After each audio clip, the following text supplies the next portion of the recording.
风采收过屏东县台风太热，狮子岛几多乡镇的路树农作物广告扛棒如下来，也算有输损，还个有13万人户人家停电咯。那我睇屏东农业生物科技园区，路方应有喷出的污浊水不出来，佢像係主农利用落太热的时节，偷偷的排放污浊水。 200天所过屏东市街路，人生的在前摩天，连体执行公务的警察，每本乌黑的路数看到，警察抢快往人来听数，能顺势推出来。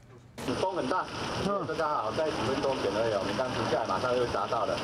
今头来到屏东农业生物科技园区，冷房的水引不出来，一道水果像係双只小主妇偷偷的排放嘅污浊水，喷出批到嘅民众路過上去看。 哦，好多批到都鬼路也煮西米，出多年上都唔掉，啊上去盤。